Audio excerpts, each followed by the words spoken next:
somebody on Luke's stream, I think it was Burbling Bison, who has a new name now, he said I should stop clubbing people with my idea. I think you have to do a bit of both, because if you're too nice, people don't take you seriously, or they don't think the situation is as bad as you say it is. And really, at first, you just have to make your message clear. And this means squaring up to people and arguing with them about stuff. And this is necessary and painful for both parties, to be fair. Nobody wants to have their sacred beliefs violated. But then, if their sacred beliefs are based on a lie, and not even a noble lie, but and no longer even a useful lie, and are in fact luxury beliefs that they cannot afford, then it is clearly a kindness to disabuse them of these beliefs that they can no longer afford. I am optimistic about my ultimate success simply because there are so many people saying more or less the same thing and in their different ways, which suggests that there is a growing understanding of the problem.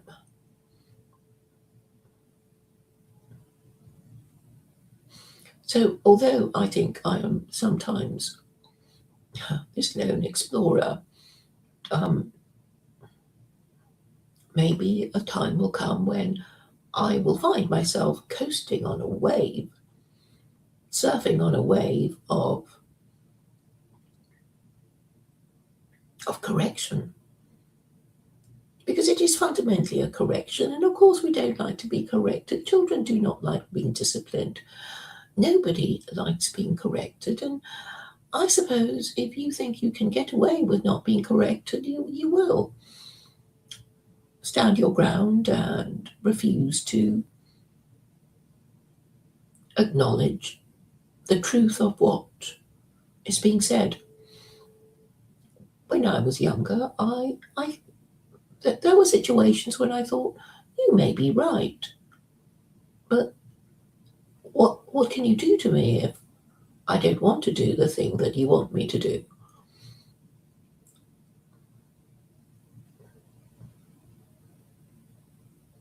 But then, if you ignore facts and logic, eventually you will find yourself lying to yourself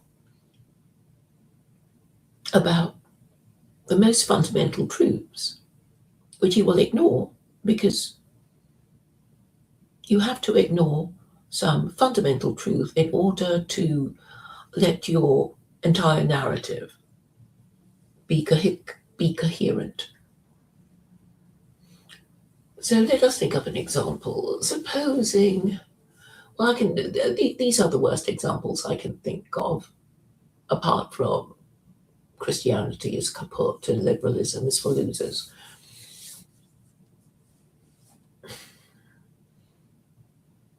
So let's imagine that you thought the couple you thought were your biological mother and father were in fact your adopted parents. And this means, of course, that your parents were, sex offenders who gave you away, that your father pumped and dumped your mother was, I'm thinking of a Victorian situation, your mother was kicked out of the family home and had to become a prostitute to make a living because nobody then would give a job to a sex offender with with illegitimate offspring. So off she went to work in a brothel, and of course the brothel would not be wanting a baby, so she had to give it away, and you were that baby. And of course it is not something that is pleasant to acknowledge, and maybe you didn't know about it, and maybe somebody was trying to tell you, and maybe you didn't want to hear it so much that you killed the person trying to tell you. And I think eventually one thing leads to another. It has been said, not by Shakespeare, but by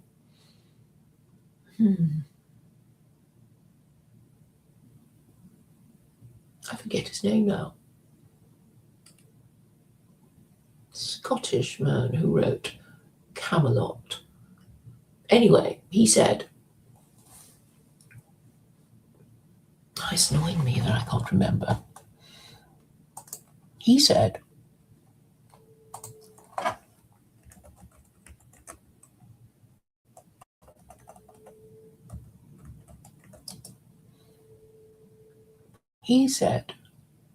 what a tangled web we weave. When first we practice to deceive.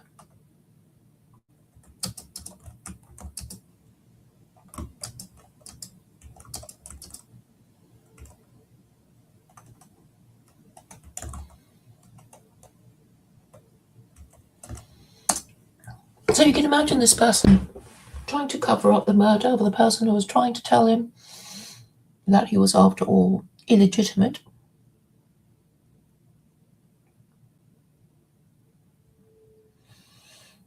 And then, I suppose, Black trying to alter Scott. And then trying to hide his tracks and carrying on.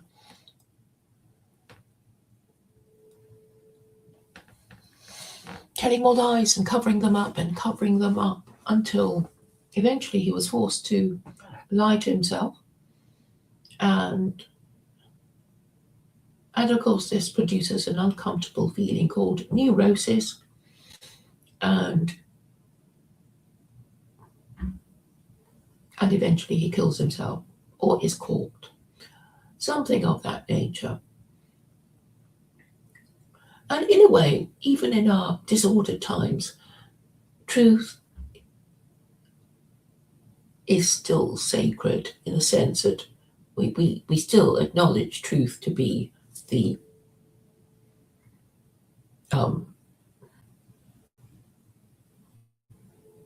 final arbiter of what is acceptable to say, because obviously if you're telling lies to get somebody in trouble, you will be probably finding yourself paying damages in defamation. But in any action for defamation, truth justifies the defamation, and therefore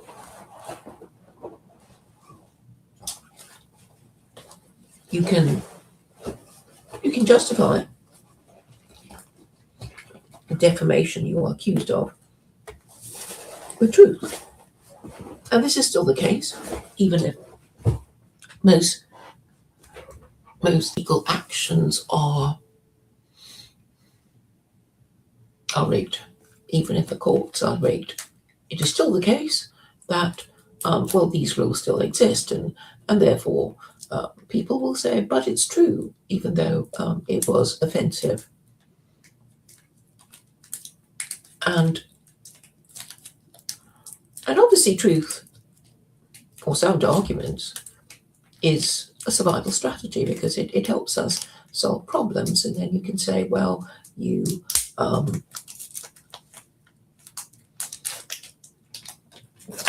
Because the premise that you rely on is true, then it means your argument must be sound, and therefore what you argue for or against should be followed. It really is as simple as that, but it seems this kind of thinking has gone out the window, and it's all about feelings, even for men who are basically saying that their feelings take precedence over facts and logic, and this is obviously a conclusive sign of infantilism.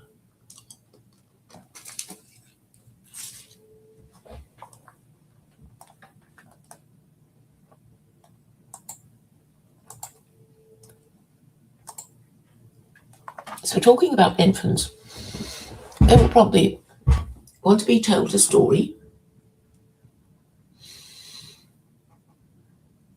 that will end happily. It won't be a Greek tragedy nor a Shakespearean tragedy. It will end happily, with everyone living happily ever after, because this is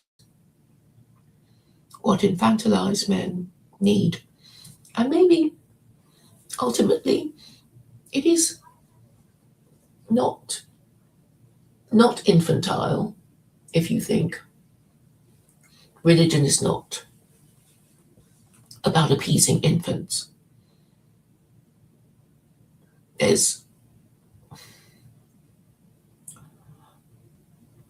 Although the narrative of the Abrahamic God is that good will be rewarded and evil punished, there will be struggle and sacrifice and dramas and traumas and conflicting narratives and conflicting priorities. And so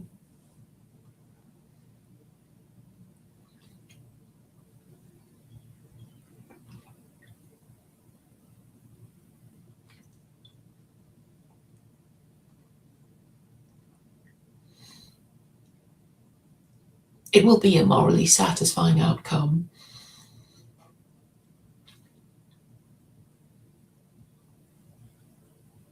Because of the struggle and the sacrifice and the dramas and the traumas.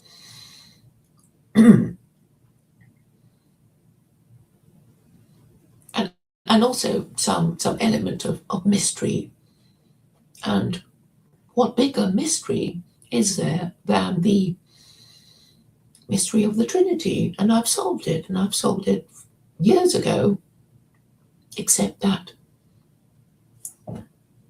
Christian men cannot quite accept it, because you cannot understand the mystery of the Trinity and still remain a Christian, because if you did understand the mystery of the Trinity, then you would understand that it was a doctrine made up in order to ensure that no Jew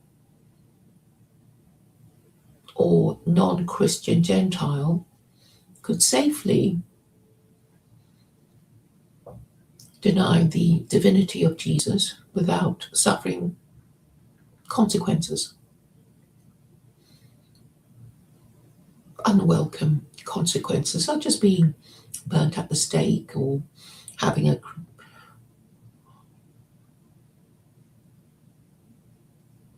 and being on the bad end of a religious war or imperial domination.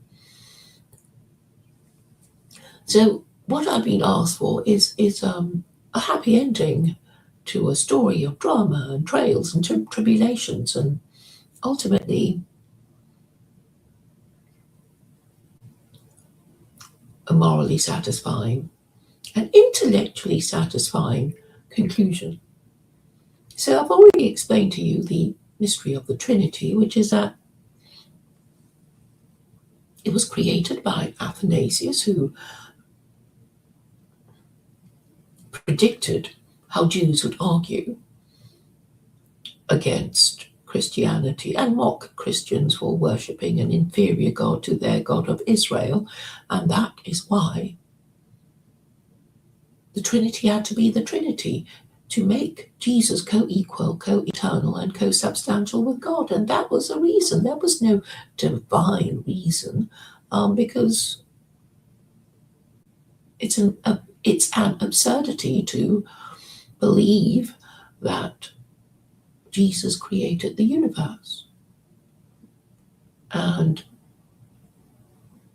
how can Jesus be co-equal with his Father and co-eternal and co-substantial? And how can you be fully man and fully God? Of course, Christian theologians are not going to hang around for long enough for you to ask these questions and to debunk their entire theory in 2 seconds flat. So that's why heretics had to be burnt at the stake. And that's why it's very easy now to blow away the house of cards that is the Trinity.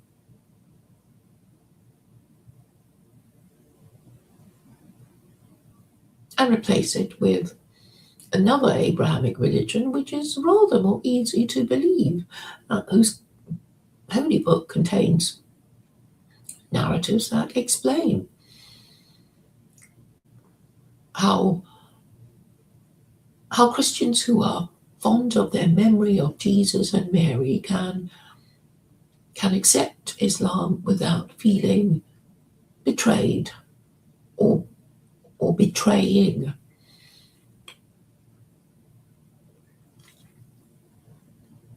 So I've said before that Christianity compels the worship of Jesus, which Jews and Muslims can regard as idolatry. But if you really did believe in God, you could, and you really loved Mary and Jesus, you could become Muslim without feeling you have betrayed your memory of Jesus and Mary. So that's a benefit, isn't it? Of course, the horror of having to admit that you have had the wrong religion weighs heavy on the hearts of Western men. I think Luke said in his most recent stream that, I can't remember his exact words, but there is this idea of my not being the same race as the European, as a heritage American, let's put it that way. And I'm saying, what difference would it make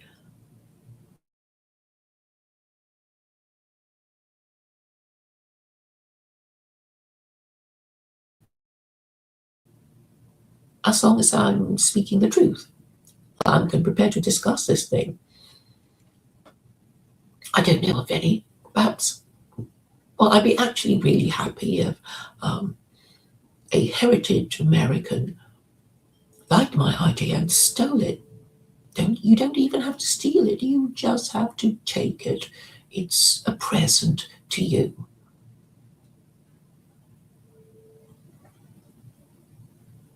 After all, I don't pretend that all my ideas are on my own. Obviously, I've got some of my ideas from here and there, and I can't remember the sources now exactly, but some of them I think are original, but it may not be original. Somebody else might have thought about it somewhere. But I just didn't know that they thought about it. But I am putting it together. I'm putting it together in the most digestible, bite-sized form so that people can understand as clearly as possible what it is I'm proposing.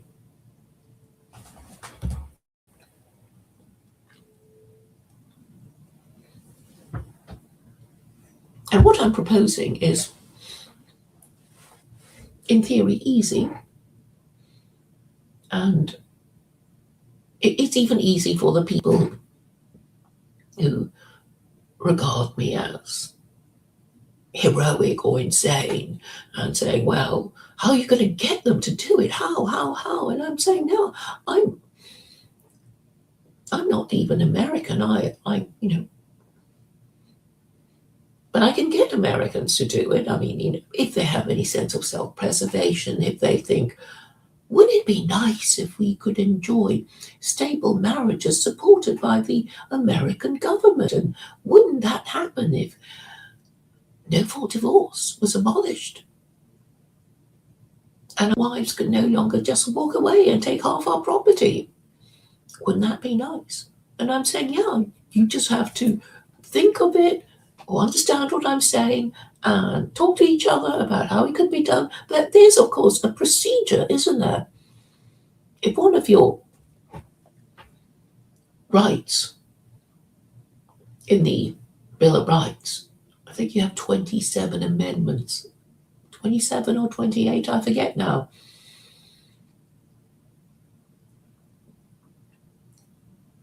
You can apply to the Supreme Court. You make an application for judicial review and say, look, this law infringes our constitutional rights. And the court might find in your favor. And I'm saying, yes, it's easy. I mean, I'm sure lots of American men who are now divorced can easily produce evidence that their wives divorced them after a political disagreement. And then I think we can produce all kinds of men who are happily married or not yet divorced to say that they fear to have political discussions with their wife in case it blows up into a major political disagreement, ending in their wife divorcing them under the rules of no-fault divorce. I'm saying it's easy. All you have to do is imagine how vulnerable and wounded Trump would be if Melania divorced him.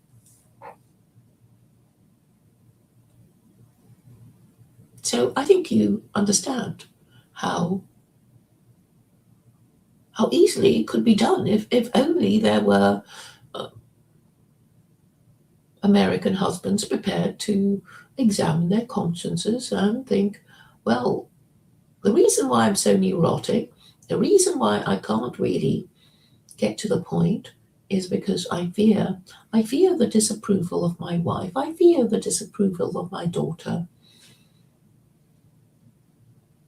I feel on my own, but I'm saying, well, you can get together with other men and he say, well, we could start a class action. Isn't this how it's done? I didn't learn my law. I didn't learn American law, but I guess that's how it's done, isn't it? A class action that your wives have deprived you of your First Amendment rights. The remedy would be the government abolishing no-fault divorce, because once upon a time there was no-fault divorce, so husbands and fathers could happily state their political opinions without fear of contradiction.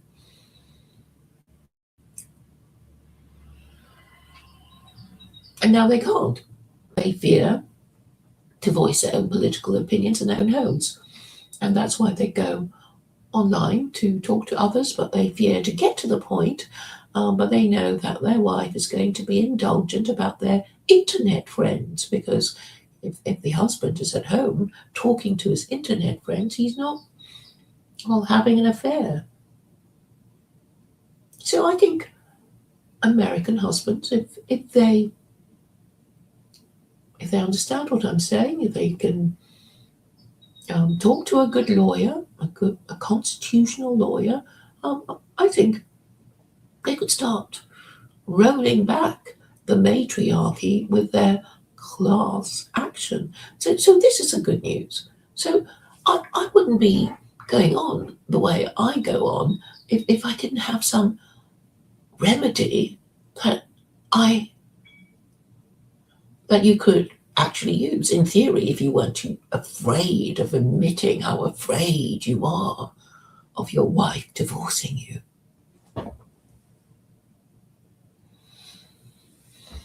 So that's good news. And I think it could be done, in theory, even in my lifetime, but it's got to be done quickly. It has to be done as soon as possible, and anyone who wants it done should think that what should be done must be done, what must be done and should be done should and must be done as soon as possible. There you go. Can you make a slogan out of that? I think so. So there's no time to talk about art and culture and talking about zines, right? Making up stupid stories about Muslims, entirely unresearched and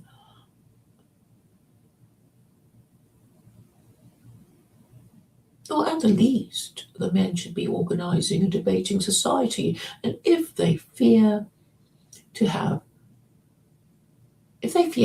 consequences, they can start a debating society where the men where they don't show their faces and they use their fake names. They could do that. I wouldn't advise it, but they could start doing that and getting into practice and not be, oh, here's my garden, here's my car, here's me driving to work and stuff like that. Just cut to the chase and talk about the thing that you don't agree with me about. I mean, what do people even disagree with me about?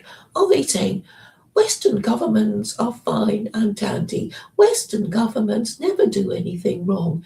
Our entire political system is functioning and splendid, and nothing needs to be done, and no one's complaining, so go away. Is that what they're saying? I don't think so. In fact, the pattern of behavior is, why, oh why, oh why do Jews do this to us? And those Muslims, what can we do about them? And the answer is, well, you will have to have your own working class that who are indigenous, and in order to avoid a labour shortage, you have to raise your birth rate, and it's not enough just to raise your birth rate. They must be the legitimate children of married parents, properly parented and properly educated and properly trained for the work that is needed to be done as the proletariat of America. I mean, this is so absurdly obvious that I'm sure any child a reasonably bright child in elementary school would instantly understand. So that's what they have to do. But okay, I get it that they don't want to do it, and because they are atheists, they would be feminists, and feminism has the doctrine of men and women having transferable gender roles. And this is really fundamentally erroneous, because I think women would get angry if they were sent to war while the men stayed at home and looked after the children. I'm sure they'd get very angry.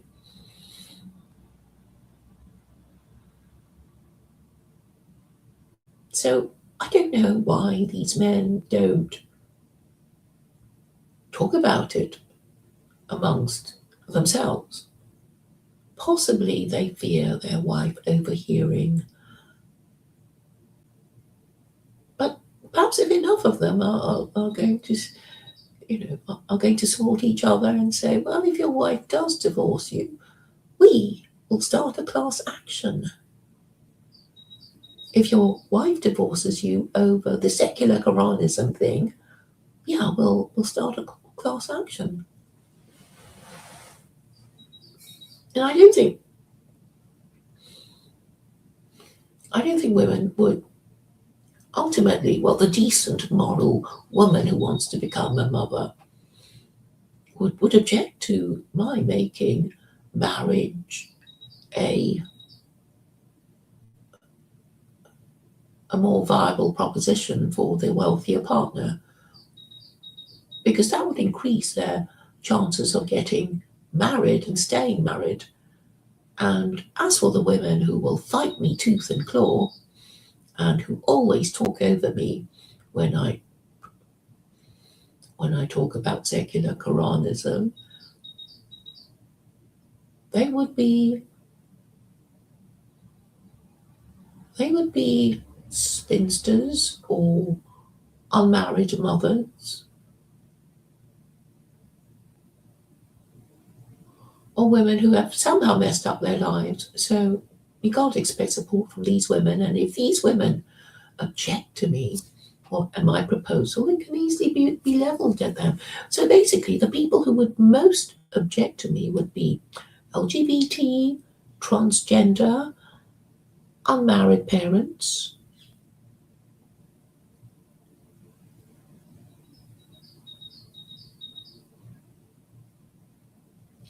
and unmarriageable people. And I would define unmarriageable people as people who don't even want to get married. So I think I've got a few categories to be getting on with. So there we go.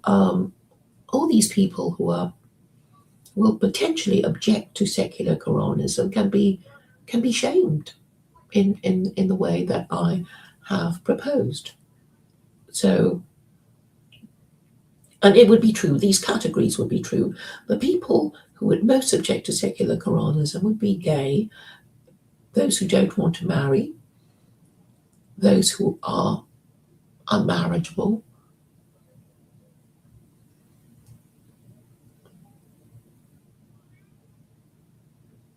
and feminists and liberals. So I think we've got it all covered as far as winning the argument, which I fear many men will be afraid to make in their summer barbecues and their social events, or even online. What about my fellow YouTubers? Aren't they prepared to amplify what I've said, or at least discuss it, or even attack it, throw rocks at my idea? I don't mind, but we already know that most YouTubers are not married fathers, and they probably don't want to get married. And they will continue to ignore my idea because, well, they don't want. I don't think they would want me to succeed where they have failed. Have they even? I don't think they've even tried. So all they do is moan about the Jews and Muslims and not propose a single solution. And I don't think there is even a rival solution. I have mentioned Caleb Morpin's innovationism, his Centre for Political Innovation, but he doesn't want to. He doesn't want to debate me. So I guess they're just showing their true colours, right? Or Caleb Morpin has said, I'm not going to be a father. I'm not wanting to be a father. So I guess you can undermine his credibility by saying, you don't even want to be a father. You don't care about married parents. And you have nothing that even looks like a roadmap to a desirable destination for Americans who want to be married parents. And he doesn't. It's just, it's just a wish list, right? And he's saying, oh, maybe a third party, and that's it. That's really it. But I think he probably knows that it took UKIP 23 years. 23 years! It took UKIP to finally get an EU referendum, and the immigrants are still coming. Of course, the people who voted UKIP had a problem with immigration, and so they got their referendum. But the immigrants are still coming.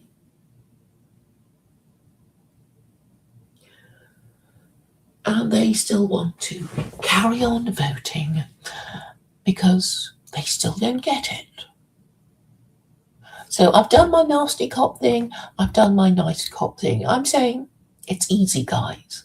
So easy. You just open your mouth and say, we don't have a religion, do we, fellow Americans? No, we don't. It's something to do with the First Amendment.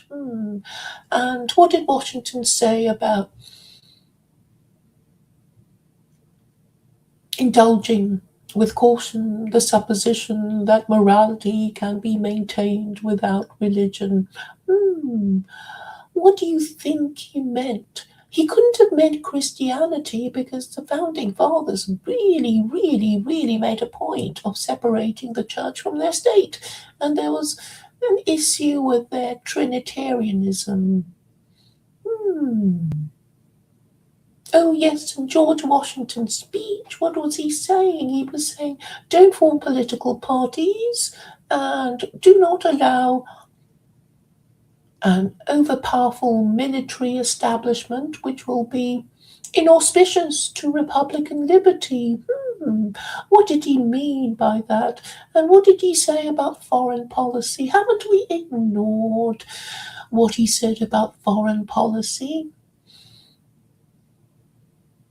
And did he say something about morality and religion enjoying justice to all nations? He did say something like that, but Americans cannot even begin to read his farewell speech, let alone finish it. They will prefer to talk about their endless issues. They will not be discussing anything concrete because they want to cling to their Christianity, which is, they think, a way of holding on to their middle-class identity, when we already know that the matriarchy, it doesn't care about the working classes and it doesn't care about the middle classes. It only cares about